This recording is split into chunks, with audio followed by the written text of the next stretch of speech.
추천하시고 사모님 홀로 남은 가운데 교회에 등록하셔서 신앙생활을 하는 경우도 보았습니다. 근데 그분들이 좀처럼 교회 속으로 들어오지를 않아요. 그 이유가 무엇 때문인가 했더니 남편이, 부모님이 목회하면서 너무 교회에서 고통받는 것을 많이 보았기 때문에 교회에 깊이 들어가는 것에 대한 큰 두려움이 있다는 거죠. 그래서 결국 교회에 깊이 들어오지 못하는 것을 보면서 한편으로는 왜 신앙이 저렇게 약할까라는 생각도 하지만 또 한편으로는 목회자야 사명이니까 어쩔 수 없이 이런저런 고난을 당하고 시련을 겪었어도 자녀들까지 함께 그 고통을 겪은 것이 얼마나 크길래 교회에 대한 저런 두려움이 생겼을까 생각을 하게 됩니다. 그리고 도대체 목회라는 것이 무엇일까라고 생각을 하게 됩니다. 저는 신구약 성경 중에 오늘 읽은 구절만큼 목회의 본질이 무엇인가를 명확하게 이야기해주는 성경 구절을 못 만났습니다. 이 편지를 쓸 때 사도 바울은 로마의 감옥에 갇혀 있었습니다. 그리고 갇혀 있어서 어쩌면 사형을 당할지도 모르는 죄수의 몸으로 박해 있는 빌립보 교인들에게 기쁨의 편지를 썼는데 이것이 바로 빌립보서입니다. 여러분 알다시피 이 빌립보라는 도시는 로마 황제가 로마에 오고 싶지만 너무 길이 멀어서 로마에 못 오는 사람들을 위해서 로마가 어떤 곳인지를 보여주려고 세워놓은 계획 도시였습니다. 그래서 많은 사람들이 로마를 못 가더라도 빌립보에 와서 그 아름다운 건축과 잘 정돈된 도시를 보면서 빌립보가 이러하니 이 빌립보가 본땄다고 하는 로마는 얼마나 웅장하고 아름다운 도시일까라는 것을 생각하게 하기 위해서 이 빌립보라는 도시를 지은 것입니다. 사도 바울은 이것을 가지고 역으로 하늘나라가 얼마나 아름다운 나라일까를 너희 빌립보의 그리스도인들을 보면서 생각나게 만들어 주어라 하며 사명을 부여했습니다. 그러면 도대체 목회란 무엇일까요? 사실 목회를 한 20년 하고 난 뒤에도 저는 이 목회가 무엇인지에 대한 명쾌한 그림이 잘 들어오지 않았습니다. 소명을 받을 때는 그저 기도하고 전도하고 말씀을 전하면 그게 목회겠지라고 생각을 했는데 해보니까 해야 할 일들이 너무도 많습니다. 은행에서 융자를 얻는 것부터 시작을 해서 교회 디자인 직원들을 채용하고 선교하고 건물을 짓고 하는 일까지 너무나 많은 일들이 죄송합니다만 저 눈 좀 닫아주시면 감사하겠습니다. 너무나 많은 일들이 있어서 도대체 내가 원래 목사가 되겠다고 눈물을 흘릴 때 이런 일을 하려고 목사가 됐나 하는 생각이 들 정도였습니다. 그러면서 또 한 10년 가까운 세월이 흐르던 어느 때에 이 성경 구절을 만나면서 제 생각을 또렷하게 정리할 수 있었습니다. 그것이 바로 목회가 무엇인가 하는 것입니다. 사도 바울은 감옥 속에 갇혀서 빌립보 교인들에게 자기가 이 감옥 속에서 그들을 위해 무슨 기도를 하고 있는지를 소개합니다. 근데 그 기도가 무엇이냐면 내가 기도하노라 너희 사랑을 지식과 모든 총명으로 점점 더 풍성하게 하사 이것이 바로 목회의 진수를 보여주는 것입니다. 목회는 목회를 위해서 정치가 필요할지 모르지만 정치는 목회가 아닙니다.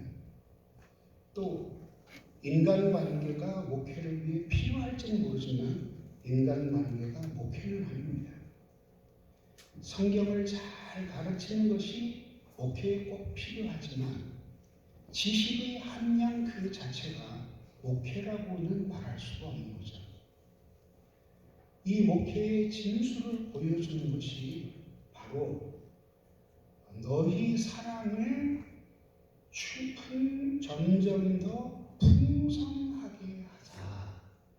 이것이 목회의 본질입니다. 여기서 점점 더 풍성하게 하다라고 할 때 풍성하다는 그리스어로 페리쉐우라는 단어인데 물통 같은 것이 있는데 물을 너무 많이 부어서 바깥으로 넘쳐 흐르는 모습을 표현하는 동사입니다.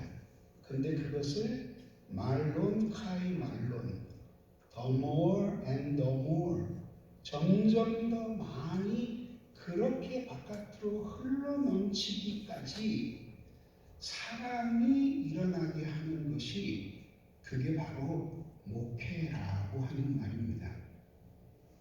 언젠가 조엘 미키 목사님을 만난 적이 있습니다. 그가 그런 이야기를 했습니다. 기가 막히게 설교 준비를 하고 기가 막히게 기도를 하고 그리고 정말 흠잡을 데 없이 설교했는데도 교인들이 은혜를 받을 때에는 한 가지가 빠진 것이다. 그게 뭡니까? 라고 물어보았더니 교인들을 향한 눈물 어린 사랑입니다. 결국 목회라고 하는 것은 목사가 목회를 해서 성도들이 하나님을 사랑하게끔 만들어주는 것이 목회입니다. 그러니 그 목회의 목표를 그렇게 정하고 나면 사실 목회자의 가장 중요한 자격은 하나님을 사랑하는 인격을 가진 사람이어야 한다는 것은 의심할 여지가 없습니다. 요한의 아들 시몬아, 내가 다른 사람들보다 나를 더 사랑하느냐 하고 주님이 물으셨네. 예수님이 신비한 베드로를 예루살렘 교회의 담임 목사로 부르실 작정이었습니다. 그때 예수님은 너 정치 잘하냐? 너 인간관계에 아주 능숙하냐? 좋은 대학을 나왔냐? 심지어 가문이 쓸만하냐? 묻지 않으셨습니다. 오직 한 가지를 여쭤보셨습니다. 네가 나를 사랑하느냐? 그리스어 성경의 세 번의 질문이 조금씩 다른 원어로 나오지만 그러나 똑같이 결국은 사랑하느냐를 세 번 물으신 것입니다. 그 후에 예수님의 예루살렘 교회를 베드로에게 맡기셨습니다. 우리가 태어나서 걸어갈 수 있는 길이 수없이 많은데 목회의 길에 들어서게 한 동기가 무엇이었는지 생각해 봅시다. 저는 원래 목사는 교인들 코 묻은 돈 먹고 사는 사람이라고 생각했기 때문에 저는 전혀 이 길을 가려고 하지 않았습니다. 저는 영문학자가 되고 싶었고 수필가가 되고 싶었습니다. 그런데 하는 일마다 그 길로 가지 못하게 상황이 나를 가로막았습니다. 그리고 결국은 목사가 우리 모두 목사가 되기로 결심하기 전까지 상황은 모두 달랐지만 한 가지 공통점을 가지고 있었습니다. 그것은 바로 다메섹에서 예수 그리스도를 만난 바울처럼 그렇게 우리가 예수를 만난 것입니다. 그래서 우리는 예수를 처음 만났을 때 목사가 되겠다고 결심한 것이 아니라 예수를 깊이 만났을 때 내가 이 정도밖에 안 되는 사람인 것을 하나님 앞에 부끄럽게 생각했고 주님의 은혜로 정말 주님만을 사랑하는 최고의 사랑 지킴이가 되고 싶었던 것이죠. 18세기의 위대한 전도자 조지 위필리는 정말 헌신적으로 자기의 삶을 다 드려 복음을 전했고 53살의 꽃다운 나이에 과로로 숨진 사람이었습니다.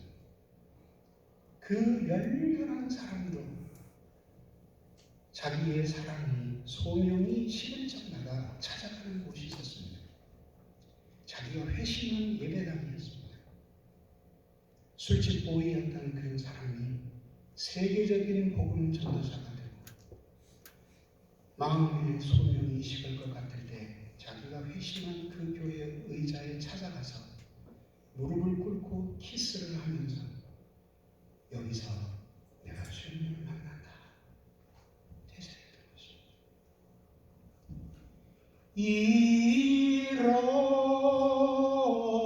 잃었던 생명 찾았고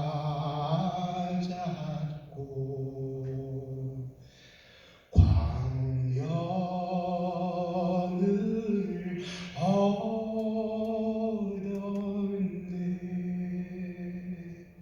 목회의 보람이 무엇입니까? 한 30년 목회해오니 목회하는 동안에 즐거운 일도 있었고 괴로운 일도 있었고 때로는 너무 괴로워서 오늘 저녁에 눈을 감으면 내일 아침은 하나님의 나라에서 눈을 뜨고 싶을 때도 있었습니다. 그 모든 것을 통틀어 그래도 우리에게 보람을 안겨주던 때가 무엇이었는지 생각해 보십시오. 좋은 사택, 훌륭한 차, 그런 것들이 우리의 마음에 진정한 만족을 주지는 못했습니다. 세상에서 방황하던 사람이 결국 하나님을 사랑하게 되었을 때 그 감격이 넘쳐서 짐승 같은 사람이 변해서 거룩한 성도가 되고 이웃에게 손가락질 받던 사람이 모든 사람들에게 칭찬받는 사람이 되었을 때 우리 행복하지 않았습니까? 우리가 구해야 할 것은 죽는 날까지 이 기도입니다. 내가 설교하고 내가 말씀을 가르치고 아니 심지어 그냥 내가 살아있음으로써 성도들이 나를 통해서 하나님을 점점 더 사랑하게 되는 사람들이 되도록 우리는 기도해야 할 것입니다. 하나님이 목회해 주실 수 있는 가장 큰 복은 우리의 설교와 목회를 통해서 하나님 사랑하지 않는 사람들이 다시 하나님을 사랑하게 되는 것 아니고 무엇이겠습니까? 위대한 신학자 아우렐리우스 아우구스티누스는 자신의 책에서 말하기를 전도란 하나님 아닌 것을 사랑하는 사람을 설득해서 우리 하나님을 사랑하게 만드는 것이 전도라고 했습니다. 그 사랑이 점점 더 풍성해져서 항상 바깥으로 넘쳐 흐르는 그 인격과 삶을 갖춘 사람들이 되게 하라고 하나님은 우리를 아직도 목회자로 살려주신 것을 우리 모두 믿으시다. 그러면 어떻게 그렇게 사람들의 마음이 하나님을 향한 사랑으로 철철 넘쳐나게 할 수 있을까라는 것이죠. 가장 중요한 것은 목회자 자신이 항상 하나님을 향한 사랑에 넘쳐야 합니다. 왜냐하면 우리의 목표가 하나님을 사랑하게 하는 것이기 때문에, 만약에 우리가 하나님을 사랑하지 않으면서 사람들을 하나님 사랑하라고 한다면 위선인 것이기 때문에, 그러니 무엇으로 이렇게 하나님의 사랑을 넘치게 할 수 있을까요? 오늘 성경은 말합니다. 모든 지식과 총명으로 라고 말합니다. 이 지식이라고 번역된 이 그리스어 단어는 에피그노시스라고 하는 단어입니다. 에피는 무엇에 관하여, 무엇에 대하여, 무엇에 관하여 이런 뜻이고, 그노시스는 지식이라는 뜻인데, 이 지식은 그냥 우리들이 이성으로 아는 지식이 아니라 체험으로서 아는 지식입니다. 그노스코에서 온 단어입니다. 그리고 이 단어의 히브리어 동치어가 야다인데, 야다가 처음 쓰인 곳이 창세기 2장입니다. 아담과 하와와 동침하며 할 때에 이 단어가 사용되었습니다. 결국 이 지식은 체험적인 지식을 가리키기 때문에 사도 바울도 그리스도 예수를 아는 지식이 가장 고상함이라고 말했습니다. 그런데 이 에피그노시스 지식, 모든 지식이라고 하는 것은 어떤 사물에 대한 철저한 지식을 가리키는 것입니다. 그 지식을 통해서 하나님의 사랑이 사람들의 마음에 점점 넘치게 된다, 이런 뜻입니다. 좀 더 설명을 드리자면 이런 것입니다. 모든 만물이 이 세계에 존재하기 전에 논리적으로 하나님 안에 모든 창조된 만물들에 대한 지식이 있지 않았겠습니까? 관념이 있었겠죠. 그 관념이 논리적으로 먼저 있었던 것입니다. 그리고 하나님의 그 지식대로 모든 것이 창조되어 생겨나게 된 것이죠. 그러면 어떤 사물을 겉모습만 보고 대충 알면 그런가 보다 하지만, 그 사물을 철저한 지식으로 파악하게 되면 결국 마지막에는 그 모든 만물을 창조하신 하나님께로 생각이 옮아져 가지 않을 수가 없게 되는 것입니다. 그래서 그 모든 지식의 핵심이 성경이고, 성경을 중심으로 해서 모든 만물들에 대한 지식이 함께 둘러싸이면서 한 분 하나님을 증거하는 것이 바로 지식의 체계입니다.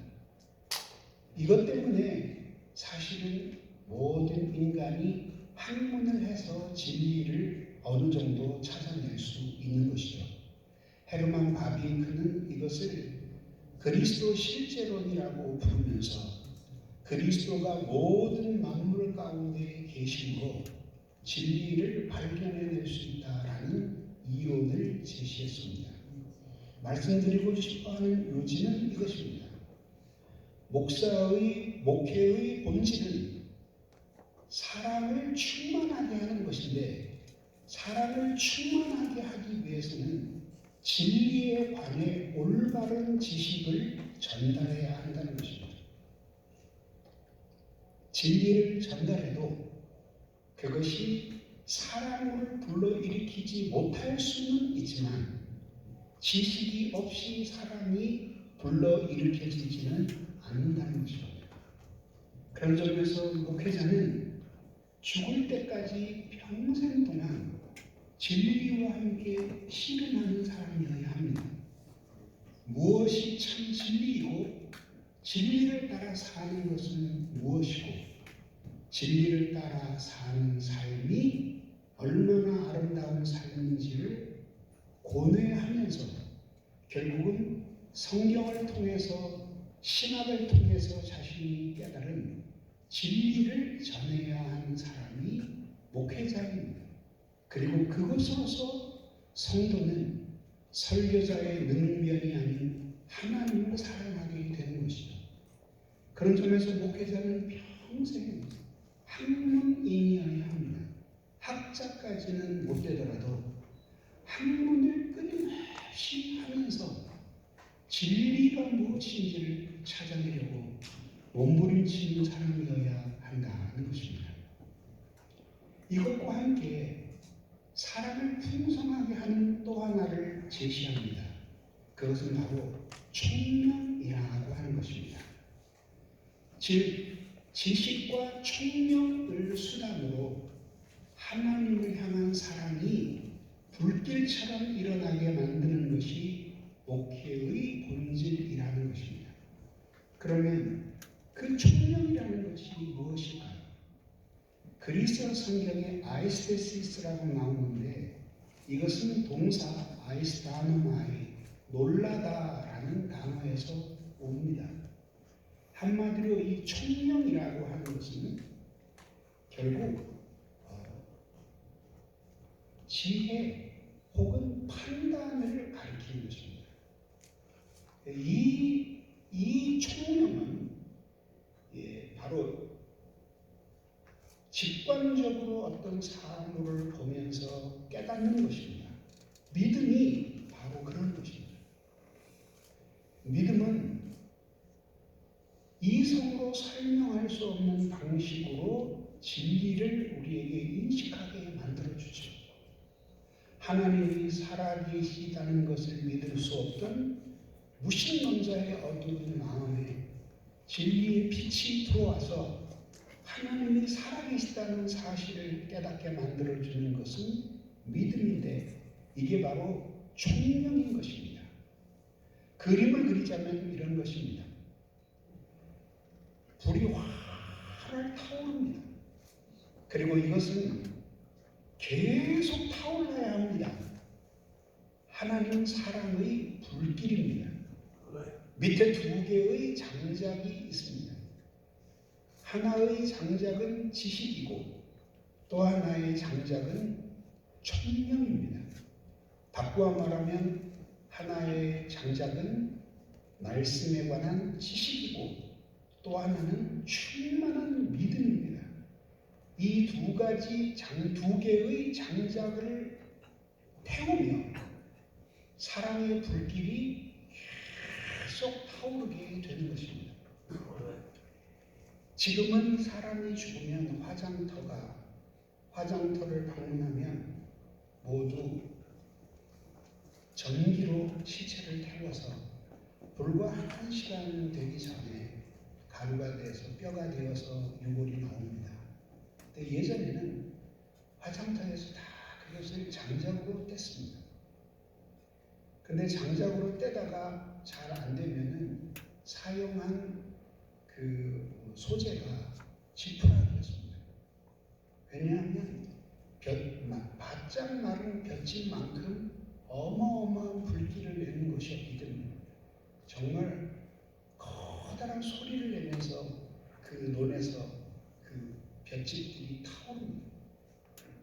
그런 볏짚을 집어넣어서 시체를 태웠어요. 근데 문제는 볏짚은 한 트럭을 갖다 들이부어도 불과 몇십 분 타지 못하고 불길이 사그여져 버리는 거예요. 장작은 잘 마른 장작을 끊임없이 집어넣으면 불길이 계속 솟아오르게 마련입니다.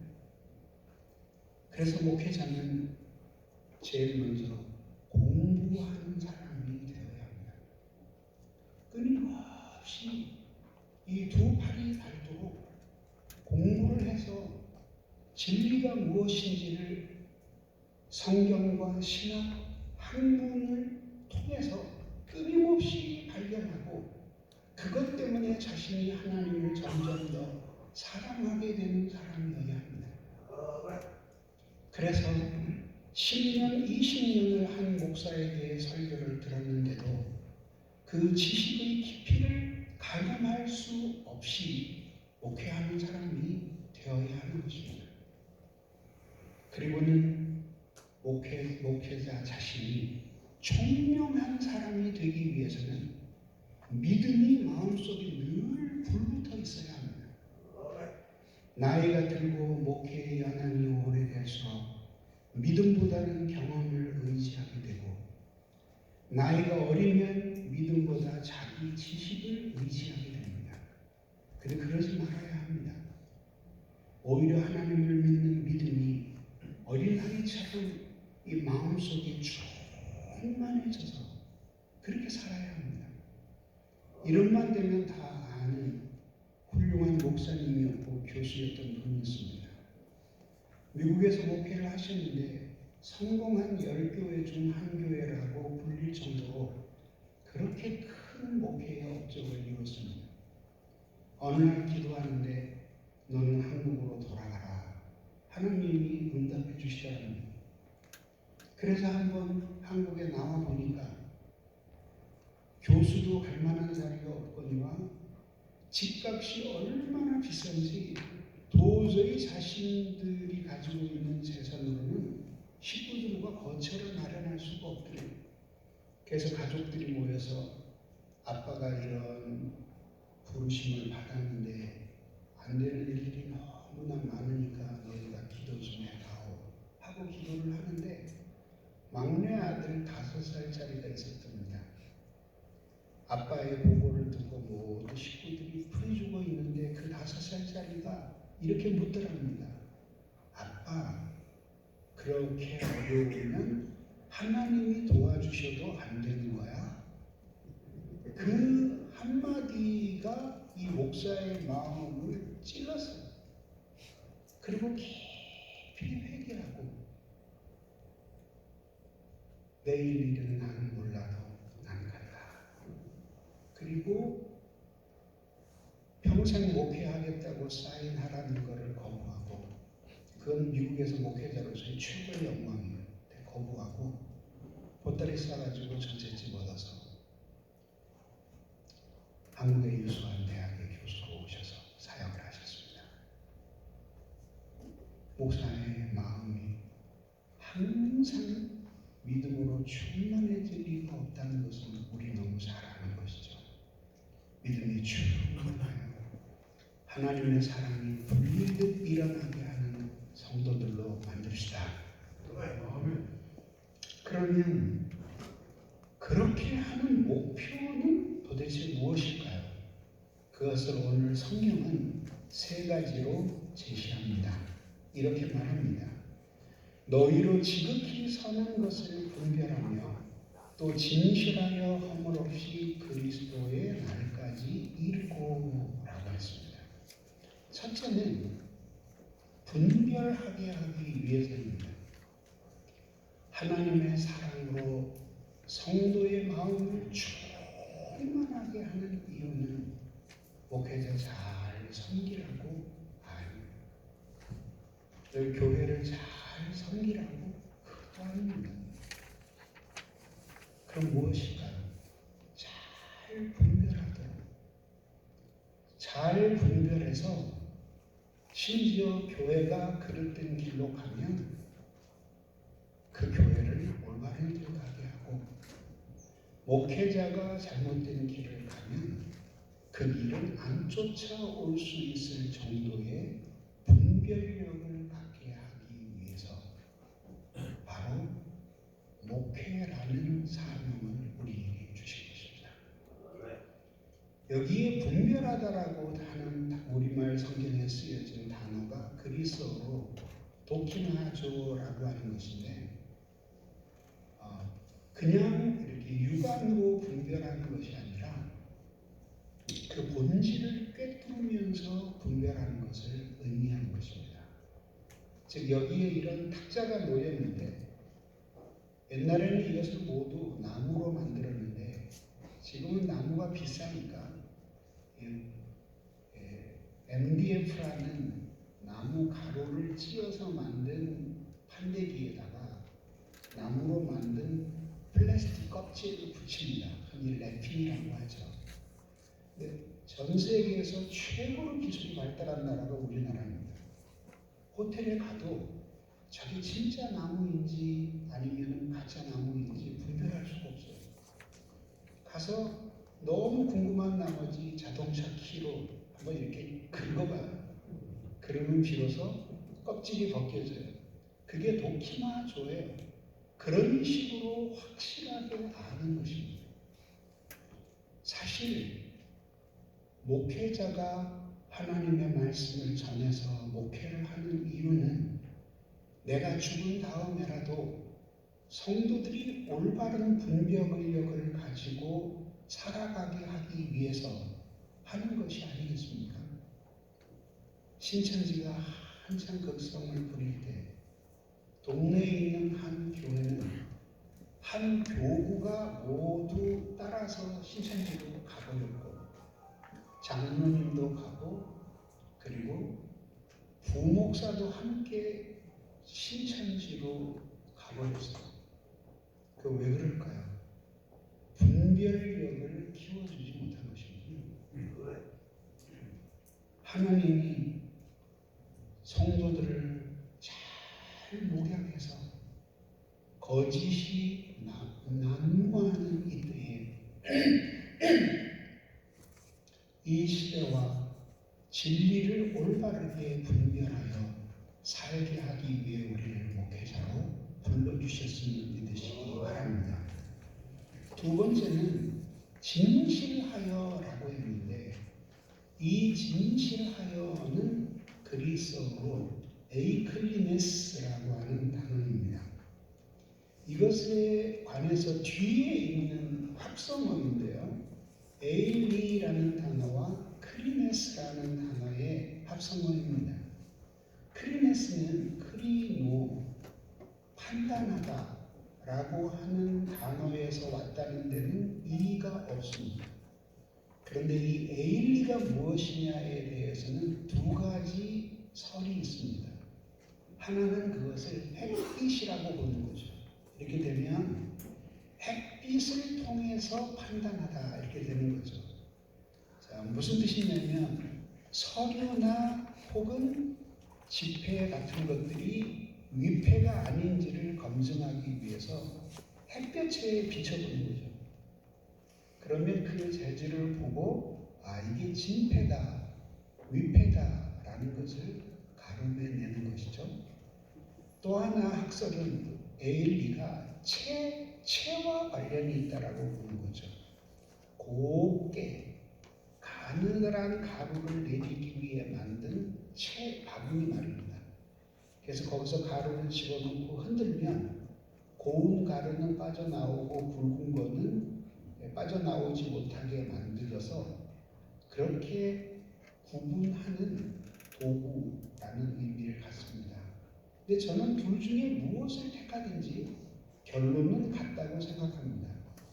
결국 에일리 크리네스라고 하는 말은 엄정한 검증의 과정을 거쳐서 통과된, 그래서 진실하다고 인정된 그것을 가리키는 것이죠.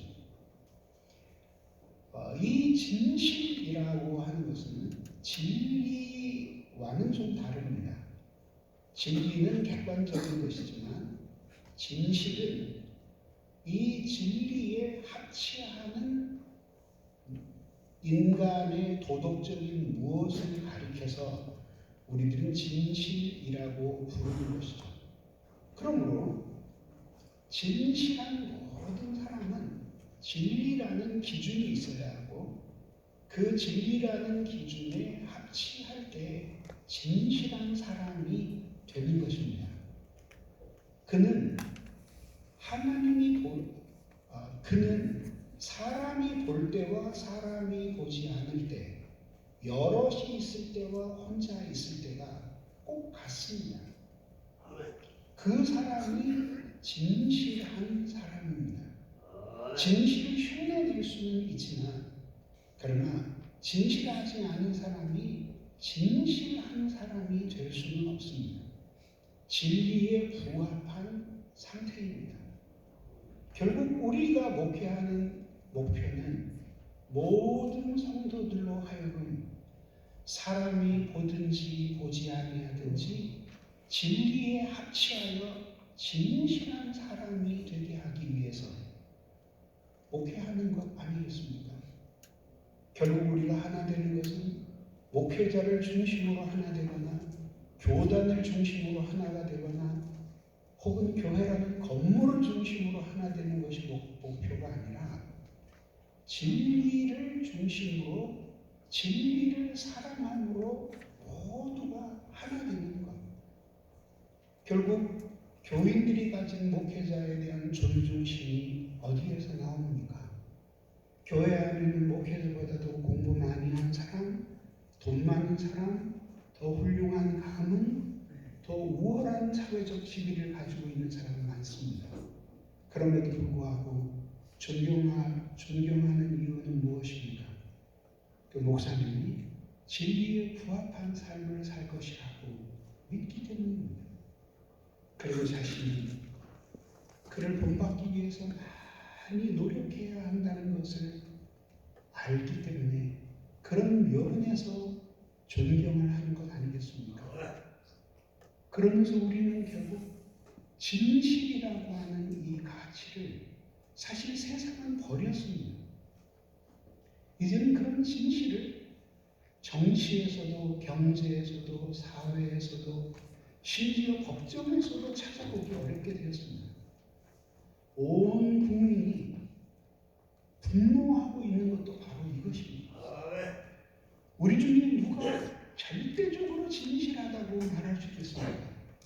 그러나 만약에 사회에서 이 진실이 무시되어 버리고 결국 이 진실을 언제든지 거짓으로 호도하고 속아 넘어가 주는 사람이 많으면 많을수록 그 사회는 희망이 없는 것입니다. 하물며 우리 교회는 어떻습니까? 정말 진실해야 되지 않겠습니까? 그런 진실이 사라질 때 결국 교회는 세상과 조금도 다름없게 되는 것입니다. 근데 말입니다. 우리 말은 이렇게 하기 쉬워도 그렇게 진실하게 산다는 것은 쉽지 않습니다. 제가 지금 방배동에서 교인이 갑자기 많아져서 도저히 그에 대해서 예배를 드릴 수가 없게 되었고 건물주가 이걸 개발해서 오피스텔을 만들 테니까 언제까지 방을 빼시오. 그래서 이사를 가게 됐습니다. 저는 그때 정말 정직과 진실에 대해서 설교하는 것은 쉽지만 그대로 산다는 게 얼마나 어려운가 하는 것을 경험했습니다. 지금으로부터 약 20년 전 일입니다. 땅을 사게 되었습니다. 교회 지을 땅을. 그랬는데 안 판답니다. 사정을 하니까 그 할아버지가 도대체 내 땅을 왜 그렇게 살라고 그래서 교회를 짓고 싶습니다. 그랬더니 교회? 일주일만 생각해 봅시다. 일주일 뒤에 갔더니 그분이 그 땅을 가져가라 그러시는 거예요. 알고 보니까 이분은 26살에 한경진 목사님에게 세례를 받고 안수를 받고 장로가 되신 분이었어요. 그리고 그 70년대, 80년대 가발 공장과 전자제품